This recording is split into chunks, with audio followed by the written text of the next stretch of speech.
এই আপত্তিটা উনি উনি এই যে অলরেডি এই যে আমি দেখাই দিই এই যে বরাবর কমিশনের কাছে আপনারা ক্লোজ করে নিতে পারেন, যিনি প্রত্যাহার করে নিয়েছিলেন যে উনি প্রত্যাহার করে নিয়েছেন। হ্যাঁ, ওই যে আমি পড়ে শোনাবো, দেখেছো তোমরা? আমি দেখেছেন আপনারা পড়ে শোনাই, যিনি বলেছেন যে বাংলা চলচ্চিত্র শিল্পী সমিতি নির্বাচন কমিশন 2024-26 বরাবর মনোনয়ন দীপজল সাধারণ সম্পাদক পদপ্রার্থী নির্বাচন 2024-26 বাংলা চলচ্চিত্র শিল্পী সমিতি বিষয়ে অভিযোগ প্রত্যাহার প্রসঙ্গে তারিখ এই যে ভাই 21/4/24 ক্লিয়ার। সেটা হচ্ছে কি জনাব, আপনার অবগতির জন্য জানানো যাচ্ছে যে গত 18/4/2024 ইংরাজি তারিখে KF সাদিয়া রহমান ব্র্যাকেটে ওরফে সাদিয়া মির্জা আপনার বিরুদ্ধে নির্বাচন কমিশন বরাবর একটি অভিযোগ দায়ের করেছিলেন।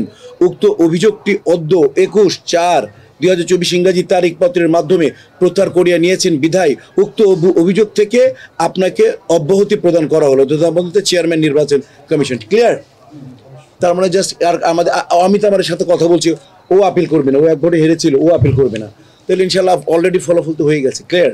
তো 23 তারিখ পর্যন্ত যেহেতু নিয়ম আছে একটা, যেহেতু 23 তারিখ পর্যন্ত আমরা বলেছে পারবা না, তেমনি রেগুলার ছবি মানায় যাচ্ছে উনি, তার চ্যানেল আছে, এডিটিং আছে, বানালাম 7টার মধ্যে 4টা রিলিজ হয়েছে, 3টা সেন্সর করা এখনো আছে।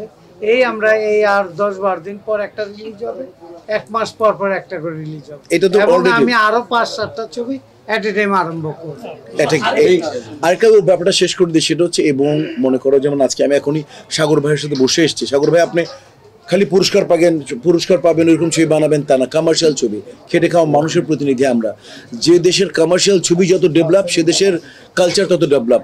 যে দেশের কালচার